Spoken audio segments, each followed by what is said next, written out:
नमस्कार, सालमपुर चैनल में आपका स्वागत है। मैं हूं किरण वर्मा। तो जम्मू स्पीक्स में जैसे आप जानते हैं कि हम कोई ना कोई विषय लेके आपके सामने रूबरू होते हैं। आज हम बात करेंगे ओल्ड पेंशनर के बारे में बात करेंगे और इस वक्त मेरे साथ हैं national old pensioner restoration United के प्रधान हैं मेरे साथ इस वक्त गुलजुबैर डैंग जी। उनसे मैं जानना चाहूँगा कि किस तरह की इनको समस्या आती है और ये हमारे इस चैनल के माध्यम से क्या कहना चाहेंगे प्रशासन को और लोगों को भी क्या एक मैसेज देना चाहेंगे। जी, आपका स्वागत है। Thank you so much. मैं न्यूज़ 7+ का बहुत ही आभारी हूँ कि आपने हमें मौका दिया। मैं सबसे पहले Gulzubair Dang, UT president, national old pension restoration united front Jammu Kashmir. आज जो आपके साथ ख़ास मुलाकात हमारी है, मैं सबसे पहले तो यही कहना चाहूँगा कि जो ओल्ड पेंशन है आप सभी जानते हैं और हमारे जो सुनने वाले सामीन हैं वो भी इसको जानते हैं कि विषय क्या है।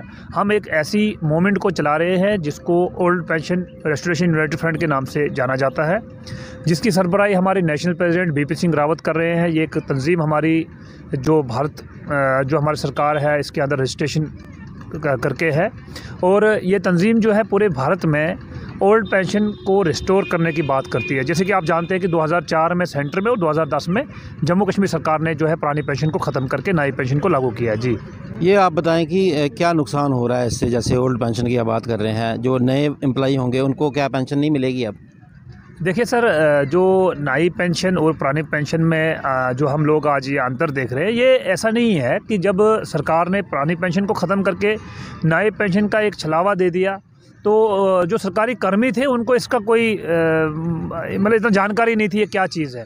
उस वक्त उनको लगता था कि शायद सरकार में जैसे 2000 सरकार देती थी तो 2000 एम्प्लॉय देके तो डबल का एक जो था इनके नोट्स में कि डबल पैसा मिलेगा। लेकिन आपने देखा कि बीते दिनों में जो लोग भारत के डिफरेंट जो स्टेट्स में जो रिटायर्ड हो गए 2004 में लगे थे, अब जब वो रिटायर हो रहे हैं हम बड़े हैरानगी से देख रहे हैं कि आपके नेशनल मीडिया में भी आपने देखा, अखबारों में भी देखा कि उन लोगों ने जो वहाँ से बयानात आ रहे हैं उनके कि वो लोग रिटायर तो सर हो गए हैं, आज उनको मात्र 5 रुपये पेंशन मिल रहा है इस दौर में। आज उनकी जो फैमिली है, आप पहले देखते हैं कि एक सरकारी कर्मी है उसकी नौकरी इतनी लेट लगती है, उसके बाद जो जीवन का कीमती समय वो सरकार को देता है, फिर जाकर उसको पेंशन इतनी कम 799 रुपये, 1000 रुपये। आप तो देखते हैं कि आज के जो पेंशन मिल रही है सरकार की तरफ से, जो हमारे फिजिकल हैंडीकैप्ड है या विडोज़ की पेंशन देख लीजिए आप, या जो हमारे एजिड बूढ़े हैं, हमारे बुजुर्गान हैं, उनकी पेंशन देखिए आप 2-2 हज़ार रुपये। तो आप बताइए आज का सरकारी कर्मचारी जो इतने जीवन के जो दिन दे के 5 रुपये पेंशन लेगा, 700 रुपये पेंशन लेगा, क्या आप उम्मीद रखते हैं कि इस महंगाई के दौर में वो अपने परिवार का या अपना दवाइयों का खर्चा या अपने परिवार बेटियों की शादी कर सकता है? जी दर्शकों, जैसे आप देख ही रहे हैं कि मेरे साथ इस वक्त है नेशनल रेस्टोरेशन यूनाइटेड फ्रंट के प्रधान हैं, ओल्ड पेंशन की ये बात करते हैं और गुलजुबैर डैंग जी हैं। ये बताएं आपकी सरकार को क्या कहना चाहेंगे आप कब से इस मुहिम को छेड़े हुए हैं? देखिए, हमारी जो मुहिम थी ये पिछले 2 साल से हमारे जम्मू कश्मीर में शुरू हुई है, लेकिन ऐसा भी है कि कोरोना था आज तक। तो कोरोना में आपको पता है कि कितनी जानें गई, हमें उसका बहुत ही दुख है कि हमारे कीमती जानें चलेगी पूरे भारत में, पूरी दुनिया में, जम्मू कश्मीर में। तो उसी कोरोना में हमारे एम्प्लॉयज़ जो आपने देखा कि जो किसी भी भाग से थे, किसी भी डिपार्टमेंट से थे, वो कोरोना की ड्यूटी में हम लोग मसरूफ़ रहे। बहुत ही मुश्किल से जो है एक संडे मिलता है हमें, जिसमें आप देख रहे हैं कि आज हम आपके साथ रूबरू है। तो हमारा मैक्सिमम काम होता है कि जो ड्यूटी हमें सबसे पहले सरकार ने सौंपी है उसको अंजाम देना। लेकिन सरकार के प्रति हम ये कहना चाहते हैं कि एक एम्प्लॉय जो है, एक युवा जो है, अपनी कीमती समय देकर सरकार की नौकरी जब करता है तो वो सरकारी समाज का हिस्सा बन जाता है। हम पेंशन जो है हम अपने लिए नहीं मांग रहे, ये आने वाले हमारे युवाओं का जो है फ्यूचर का मसला है। क्योंकि आप देखते हैं कि एक युवा का जो फ्यूचर है वो यही सोचता है कि मैं जवानी के दिन जो है अच्छे से कहीं से भी गुजारा कर सकता हूँ, लेकिन बुढ़ापे का गुजारा कैसे होगा? वो तो एक एम्प्लॉय का गुजारा ही एक पेंशन पर है। तो चूँकि अगर वैसी बात नहीं होती तो वो तो हम तो प्राइवेट जॉब को प्रेफर करते, हमारे लोग युवा तो प्राइवेट जॉब को प्रेफर करेंगे, क्योंकि वो उनसे अच्छा जो है दाम तो प्राइवेट कंपनियां ऑफ़र करती है। अगर हमारे जो पढ़े लिखे जो युवा है इस वक्त हमारे स्टेट में या डिफरेंट स्टेट्स में, तो हम ये कह रहे हैं कि जो हमारे आने वाली पीढ़ियाँ है, जो हमारे एम्प्लॉयज़ है, ये समाज को ये समझना चाहिए कि ये समाज में खाली ये जो एम्प्लॉय है इनका मसला नहीं है, ये सोसाइटी का मसला है, ये देश का मसला है, ये स्टेट का मसला है। अगर आपने उनके जो बेसिक राइट्स है अगर आप उनको ख़त्म कर देंगे तो हम सरकार से यही उम्मीद लगा रहे हैं, यही गुहार करते हैं कि सरकार के अंदर जिन लोगों ने हमको पुराना पेंशन ख़त्म करके नया पेंशन का छलावा दे दिया, एक प्राइवेट जो ये आप ये समझिए कि प्राइवेट बेसिड जो है पेंशन है, यानी कि अगर शेयर मार्केट डाउन होता है तो ये दोनों साइड से उछाल करेगा आपका। अगर शेयर मार्केट डूबता है तो आपने डूबना है साथ में। आप ये बताएं कि कितने लोग हैं जो सफ़र कर रहे हैं, जिनको पेंशन नहीं मिल रही, कितने लोग जुड़े हुए हैं आपके साथ? अभी देखिए, आपकी ये पेंशन इस वक्त कम से कम हमारे देश में 70 लाख के करीब सरकारी कर्मी एनपीएस है जो ओल्ड पेंशन से महरूम कर देगी। और जम्मू कश्मीर में देखेंगे आप कम से कम 2 लाख सरकारी कर्मचारी इस वक्त जो है हमारी पुरानी पेंशन से महरूम है। आज आप देख लीजिए, इसमें खाली कोई एक डिपार्टमेंट का मसला नहीं है, इसमें हमारे पुलिस के कर्मी हैं, पैरामिलिट्री फोर्स के कर्मी हैं, इसमें हमारे केएस ऑफिसर है, हमारे डॉक्टर्स है, यानी डिफरेंट डिपार्टमेंट्स में आईएएस तक लेवल के जो ऑफिसर है वो इसमें फॉल करते हैं। यानी जो कुछ ऑफिसर तो ऊपर के लेवल में है जिनका मतलब जो है पेंशन का थोड़ा ज़्यादा बनेगा, लेकिन जो लोग नॉन गेजेटेड कैडर के, आप बताइए कि उनकी पेंशन कितनी बनेगी? आज से 10 साल के बाद जो लोग रिटायर हो जाएंगे उनको 2000 5000, अगर आज 700 रुपये पेंशन मिलेगी तब 3000 मिलेगी। बताइए उस वक्त क्या कीमत होगी उस 700 की, उस 3000 की, 4000 की। तो इसलिए हमारे जो कम से कम 2 लाख सरकारी कर्मी है, हमने ये मुहिम छेड़ दी है जम्मू कश्मीर में पर पूरे हिंदुस्तान में, जिसके लिए हमारे national president BP Singh Rawat ji हमारे 6 दिसंबर को जम्मू कश्मीर का दौरा कर रहे हैं। और जो भी इसमें जो कमियां हैं नई पेंशन में, वो सारी जो कमियों को लेके वो जो भी उसके ऊपर रोशनी डालेंगे वो जम्मू कश्मीर में यहीं पे प्रोग्राम होगा। और हमने आज ये प्रोग्राम भी दिया है कि 6 दिसंबर को नेशनल प्रेसिडेंट का यहाँ आना है और उसमें तमाम जो सरकारी कर्मी हैं वो यहाँ जोक दर जोक उनको सुनने के लिए आएंगे कि पुरानी पेंशन और नई पेंशन में क्या डिफ्रेंशिएट है। जी, आप ये बताएं कि आप कितनी बार हमारी जो केंद्र सरकार है उनसे मिले, या हमारी जम्मू कश्मीर की प्रशासन है उन लोगों से कितनी बार मिले? क्या कोई हल निकला आपका? अभी तक नहीं। देखिए, अभी पुरानी पेंशन का जो बाकी स्टेटें थी वहाँ पे तो लोग रिटायर हो गए, यहाँ पे भी अब हमारे लोग रिटायर होने लगे। जैसे हमारे पहले भी कहा कि जम्मू यूनिवर्सिटी में हमारे एजुकेशन डिपार्टमेंट में कई लोगों की डेथ होगी, तो हमें उनको जब हमने देखा कि उन लोगों की, आज तक भी एक टीचर हमारा है जो हमारे रामबन डिस्ट्रिक्ट से है, खड़ी जोन से है, जिसको 3 साल हो गए उसकी डेथ हुई है उसकी, लेकिन आज तक उसके परिवार को ना एसआरओ मिला है, ना उसके परिवार को आज तक उसका जो पेंडिंग सैलरी थी वो मिली है, और ना ही उसके परिवार को फैमिली पेंशन मिली है।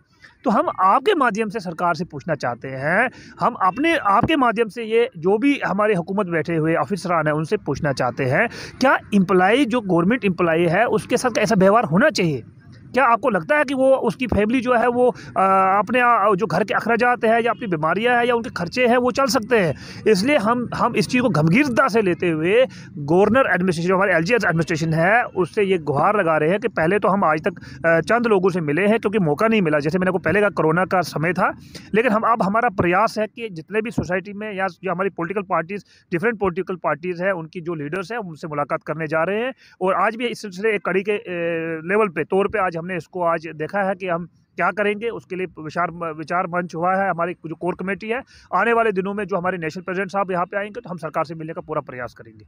आप ये बताएंगे, जैसे आप कह रहे हैं कि दिसंबर के महीने में हमारे नेशनल ओल्ड पेंशन रेस्टोरेशन के जो प्रधान हैं वो आ रहे हैं यहाँ पर, तो कहाँ पे आपकी ये मीटिंग होनी है और कितने लोग आ सकते हैं यहाँ पर आपके साथ? देखिए, हमारा तो पूरा पहले तो मैक्सिमम है कि ज़्यादा से ज़्यादा लोग आए, लेकिन चूँकि आपको वो ये भी मालूम है कि कोरोना का अभी भी जो है एक ख़तरा जो है वो ख़त्म नहीं हुआ है, तो इसके को देखते हुए हमने कोशिश की है कि इसके लिए जो जितने भी हमारे स्टेट के जो एग्जीक्यूटिव और जो हमारे डिस्ट्रिक्ट के जो लीडर है या ब्लॉक्स के हैं, हम कोशिश करेंगे कि 1000 के करीब जो है मैक्सिमम डेलीगेट्स को बुलाने की, अगर ज़्यादा से ज़्यादा कोशिश करें, लेकिन कोरोना का भी बात है, उसकी परेशानी चिंताओं को नज़रों में रख के हम ज़्यादा से ज़्यादा लोगों को नहीं बुला सकते फ़िलहाल।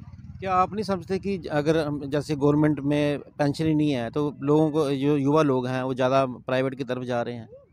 तो सबसे यही तो एक खतरे की, मैं यही कह रहा हूँ सर कि ये खतरे की घंटी है ये, कि आज जब हम लोग खुद जो लगे हैं सरकार की नौकरी में, हम लोग तो परेशान हैं कि हम यहाँ किस लिए आए हैं, क्या करने आए हैं। तो यही तो एक चीज़ है कि पहले भी जो हमारे युवा थे वो ये कहते थे कि सरकारी नौकरी में कोई ख़ास बेनिफिट्स नहीं है। तो आप देखिए कि इंडियन आर्मी है, उसमें तो हर पेंशन रखी है, लेकिन जो पैरामिलिट्री फोर्स है उससे पेंशन को हटा दिया गया। आप बताइए कि युवा यही सोचेंगे कल कि अगर हमें 500-800 रुपये पेंशन दी जाएगी तो बेहतर है, हम उससे कोई और काम करेंगे।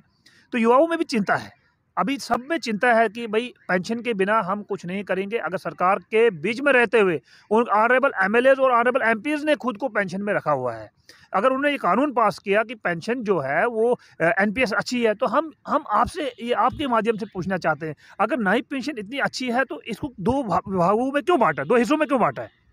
फिर तो पैरामिलिट्री फोर्स में आर्मी को पेंशन रखा है और paramilitary force CRP, BSF, ITBP या अन्य जो पैरामिलिट्री फोर्स है उनको पेंशन से बाहर रखा है, वंचित रखा है। उसी तरीके से आप देखिए कि एमएलएज और एमपीज पेंशन में है, चाहे वो 3 साल भी सरकार में रहे वो पेंशन लेते हैं। और एक जो सरकारी कर्मी है वो अपने ज़िंदगी का कीमती समय सरकार को दे रहा है, 60 साल के बाद वो पेंशन से महरूम कर दिया गया उसको। तो हम यही आपकी माध्यम से हम यही सोच रहे हैं कि हम करें। तो इसमें जो आज की डेट में हम सोच रहे हैं कि सरकार से बात करेंगे, पहले हम कोशिश करेंगे कि आराम से बात की जाए सरकार से, सरकार तक ये बात पहुंचाई जाए ताकि उनको समझ आ जाए कि वाकई में युवाओं की चिंता है इसमें, यहाँ के जो एनपीएस कर्मी हैं उनकी चिंता है इसमें। अगर उसके बाद भी कोई इसके ऊपर संज्ञान नहीं लिया गया तो हम जो इसके ऊपर बातचीत करने के बाद, सलाह मशवरा करने के बाद इसके ऊपर जो है आने वाले समय में कड़ा भी रुख अपना सकते हैं। जैसे आप जानते हैं कि आज का हमारा विषय है ओल्ड पेंशन की, हम बात कर रहे हैं। लोग जो हमारे युवा लोग हैं वो परेशान हैं, जो इसमें जुड़े हुए हैं वो लोग परेशान हैं, उनको पेंशन नहीं मिल रही। तो आज का हमारा विषय यही है। ये बताएं कि आने वाले जो लोग होंगे क्या फ्यूचर क्या रहेगा उनका फिर इसमें? देखिए, हम आने वाले फ्यूचर के, देखिए मैं अगर इस वक्त एनपीएस में सर नौकरी कर रहा हूँ, मुझे अपनी चिंता नहीं है। मुझे आने वाले टाइम में अपनी फैमिली की चिंता है, अपने बच्चों की चिंता है। क्योंकि आपको मालूम है कि इस वक्त सरकार में जो बाकी जो मैंने कहा जो पेंशन लेने वाले लोग हैं उनको सारी किस्म की सहूलियतें मिलेंगी। जब यहाँ आने वाले लोगों के लिए, आने वाले बच्चों के लिए, आने वाली फैमिलियों के लिए कुछ नहीं है सरकारी नौकरी में, तो मुझे नहीं लगता सर कि आने वाले दिनों में सरकार की नौकरी में जाने के लिए कोई इंटरेस्टेड भी होगा। ये तो ठीक है, आज कहते हैं लोग कि उसको जी पेंशन नहीं मिल रही है तो कोई बात, हमें मिल जाता तो हम करते। बोलते दौर के ढोल बहुत ही सुहाने लगते हैं, वो सबको अच्छे लगते हैं कि पहले मिल जाए थोड़ा सा फिर देख लेंगे। लेकिन जब आने के बाद जब आप इसमें फंस जाते हैं तो ये ऐसा दलदल बन जाता है, फिर आपको निकलना बहुत मुश्किल हो जाता है। तो इसलिए आप, क्योंकि फैमिली जो है वो डिपेंड एक सरकारी कर्मी के ऊपर है। अगर आपकी फैमिली में आप नौकरी करते हैं तो आप पूरी फैमिली, खानदान उसी के ऊपर डिपेंड है। अगर आप ये देखिए कि वो बंदा जो नौकरी कर रहा है वो पूरे जीवन में तो चलो जैसे वैसे कुछ कर लेगा, बुढ़ापे में जब उसको दवाइयों की ज़रूरत होगी, उसकी केयर की ज़रूरत होगी, तो ना तो उसको बच्चा देखेगा ना उसकी बहू देखेगी। ये तो हम बात कर रहे हैं ओल्ड पेंशन की। जैसे अभी मान लीजिए अभी लगता है कोई 21 में कोई एम्प्लॉय लग जाता है सरकारी नौकरी में, क्या उसको पेंशन है? किसी को भी पेंशन नहीं है। 2010 के बाद, जो 2004 के बाद जो भी सरकारी कर्मी है उनकी पेंशन को रोक दिया गया है।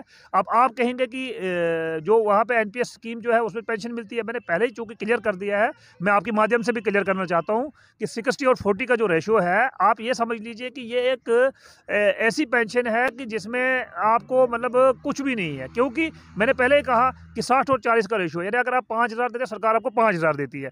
जब आप रिटायर हो जाएंगे 20-30 लाख रुपए जो आपका बनेगा उसमें 60% आपको दिया जाएगा, 40% आपका रिजर्व रखा जाता है 60 साल से 80 साल तक। उसमें जब आपको कोई पैसा चाहिए, आपको मरना भी जरूरी है इसमें, जब मरेंगे तभी आपको कंपनी सारे पैसे वापस देगी।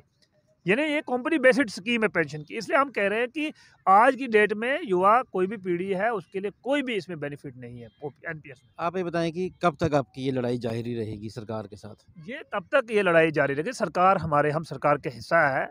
हम पहले जैसे कह चुके हैं कि सरकारी जो भी काम थे, कोरोना के टाइम में थे, कोरोना के बाद थे, हमारा पूरा कोशिश रही कि जितने भी मैं एजुकेशन विभाग से हूँ, हमारे मैक्सिमम, आपको पता है मीडिया कर्मियों को कि भी कोई भी कोरोना में कोई ड्यूटी आई, चाहे वो टेस्टिंग की थी, चाहे वो वहाँ आप लखनपुर से देख लेते तो एंड तक कश्मीर तक, सिर्फ और सिर्फ हमारे एजुकेशन डिपार्टमेंट के लोगों ने और हेल्थ के लोगों के साथ मिलकर काम किया। तो हमारी तरफ से कोई भी कमी नहीं रही। लेकिन अब हमारे कहीं लोग जो है जिनकी डेथें हो चुकी है, अब सरकार के साथ ये लड़ाई तब तक लड़ी जाएगी जब तक हमें पुराना पेंशन नहीं दिया जाता। हम कहते हैं सरकार से कि आने वाले दिनों में सर, हम कहते हैं कि जो सरकारी एम्प्लॉयज़ है उनको उनके बेहतरी के लिए काम किया जाए, क्योंकि सरकार के अंदर एम्प्लॉयज़ जो है वो रीढ़ की हड्डी है। मैं आपको पहले भी बता चुका हूँ सर, आज भी बताना चाहता हूँ कि हमारे, आप देख रहे हैं आज हमारे कितने डिपार्टमेंट ऐसे हैं, चाहे वो पीएचई है, बिजली है, चाहे कहीं डिपार्टमेंट के अंदर अभी आप देख रहे हैं कि हमारे और भी अन्य डिपार्टमेंट जिसमें कि बेचारे 4th क्लास या दूसरे कैजुअल लेबरर्स काम कर रहे हैं, जो इस उम्मीद में है आज भी वो रेगुलर के हम रेगुलर हो जाएंगे। लेकिन वो भी कहीं साथी मुझे मिले कि कहा जब पेंशन ही नहीं है, हमारी नौकरी 2 साल 4 साल आएगी, हमको मिलना क्या है सरकार में। जिन लोगों ने अपने नौकरी में होते हुए सरकार कौम का काम करते हुए, सोसाइटी का काम करते हुए अपनी जानों का नजराना पेश किया, अपने आप को खत्म कर दिया। कई लोग आपने देखा कि बिजली के साथ लगे, कई लोग पीएचई में देखे आपने कि जिन्होंने अपनी जानें निछावर कर दी। कोरोना में कहीं हमारे डॉक्टर्स, हमारे ऑफिसर्स, कई लोगों का ऐसा सरकारी कर्मी थे जिन्होंने अपने आप को खत्म कर दिया। मैं यही कहना चाहता हूं कि हम गुहार लगाते दिल से कि उन लोगों के उनके परिवारों के साथ इंसाफ किया जाए। क्योंकि वो लोग इस वक्त बहुत ही दुख में हैं, उनके परिवारों को कुछ नहीं मिला। आज भी वो लोग 4-4 साल से 3-3 साल से गुहार लगाते हैं सरकार से कि हमको पेंशन, हमको हमारे जो है, क्योंकि इसमें फैमिली पेंशन, सबसे पहले फैमिली पेंशन नहीं है सर। जो एनपीएस कर्मी है, जब कोई ओपीएस वाला पुरानी पेंशन वाले की डेथ होती है, उसकी फैमिली में सबसे पहले उसको फैमिली पेंशन दी जाती है, फिर उसके बाद एसआरओ 43 दिया जाता है। अब तो आपने देखा कि परसों एक आपने भी पेपर में देखा होगा कि एसआरओ 43 को भी देखा जाएगा कि वो मिलेगा भी आगे या नहीं मिलेगा। तो जी, इस तरीके से कुछ प्रॉब्लम्स है जो हम फेस कर रहे हैं। बहुत सारी बातें हैं, अंत में क्या एक मैसेज देंगे आप जम्मू के लोगों को? देखिए सर, जम्मू एक बहुत ही खूबसूरत शहर है। हम भाईचारा, प्रेम चाहते हैं एक दूसरे से, क्योंकि ये एक ऐसी रवायत रही है यहाँ पे हिंदू, मुस्लिम, सिख, ईसाई, बहुत ही प्यारा एक प्यारा कल्चर है जिसमें सब लोग सदियों से मिलजुल कर रहते आए हैं। तो हम यही कहना चाहते हैं कि जो एम्प्लॉयज़ कैडर है हमारा जम्मू कश्मीर में, हम तो हमेशा जो है तमाम लोगों की सेवा में है, चाहे जम्मू हो, चाहे हमारे जम्मू का कोई और प्रांत हो। हम पूरी तरीके से यही कोशिश करेंगे कि जो भी सेवा हमारी होगी, कर्मियों की होगी, जहाँ पे भी हमारे सरकारी कर्मियों की जो ज़िम्मेदारी है, चाहे कोरोना में हो, चाहे किसी और आफ़त में, जो भी कोई ऐसी अचानक हादसात होते हैं, उनके लिए हम हमेशा 24/7 जो है एम्प्लॉयज़ रेडी रहते हैं। और अपनी सरकार के साथ, हमारी सरकार जो है बहुत ही बेहतर प्रयास कर रही है। जम्मू में देखिए आप, हर किस्म से, चाहे वो कोई भी लेवल ले लीजिए आप, अभी हमारे एलजी जो है जम्मू कश्मीर में, जो वो बहुत ही बेहतर तरीके से टूरिज़्म को लेके, यहाँ की हर चीज़ को लेके आगे चल रहे हैं, प्रयास कर रहे हैं। तो हमारी यही एक खूबसूरती के साथ ये बात कहना चाहता हूँ कि जो एम्प्लॉयज़ हैं, वो जम्मू के लोग हो या हमारे अन्य भागों के लोग हो, उनको ये समझना चाहिए वो हमारे परिवार का हिस्सा है। आप हमें अपने परिवार, क्योंकि आज हम पेंशन की बात करें, कल हम रेगुलराइजेशन की बात करें, किसी और की बात करें, ये खाली उस एम्प्लॉय का मसला नहीं होता, ये उसके खानदानों से, सोसाइटी से जुड़ा हुआ एक मसला होता है जिसको हम हाईलाइट करते हैं। ये खाली किसी को लीडर के लिए नहीं होता या किसी और चीज़ के लिए। तो हम जम्मू के लोगों से भी और जम्मू के बाहर के लोगों से भी यही बात करना चाहेंगे, यही मैसेज देना चाहेंगे कि भाईचारे से रहिए। और जो भी एम्प्लॉयज़ की डिमांड है या कोई उनका हक की बात है, अगर हम ड्यूटी करते हैं तो हम एम्प्लॉय जम्मू के लोगों से भी और अन्य लोगों से भी और सरकार में बैठे हुए लोगों से भी और सरकार में हमारे एलजी साहब से भी यही गुजारिश करना चाहते हैं कि मुलाजमों के दर्द को समझा जाए, उनकी पीड़ा को समझा जाए। वो सोसाइटी का हिस्सा है, वो हर घर, हर खानदान का एक हिस्सा है। तो हम यही चाहेंगे कि हमारे मसले हल हो और हमारा देश तरक्की करे, हमारी स्टेट तरक्की करे। Thank you so much. हम भी अपने चैनल की तरफ से यही कामना करते हैं कि आपके जो भी मसले हैं जल्द से जल्द हल करे हमारी सरकार। जी, thank you so much, thank you so much. दर्शकों, जैसे आपने सुना कि इस वक्त मेरे साथ थे national old pensioner restoration united front के प्रधान थे गुलजुबैर डैंग जी। इनका यही कहना है कि युवा लोग जो हैं उनमें चिंता का विषय है। ज़्यादातर लोग यही कहेंगे कि प्राइवेट की तरफ जाना चाहेंगे, फिर जैसे पेंशन नहीं उन लोगों को मिल रही, सरकार में आने का क्या फ़ायदा फिर। तो हम यही उम्मीद करते हैं कि प्रशासन से कि इनके जो मसले हैं जल्द से जल्द हल किए जाएं ताकि इन्हें निजात मिल सके। हमें उम्मीद है कि आज की बातचीत आपको पसंद आई होगी। फिर मिलेंगे एक नए विषय के साथ। नमस्कार।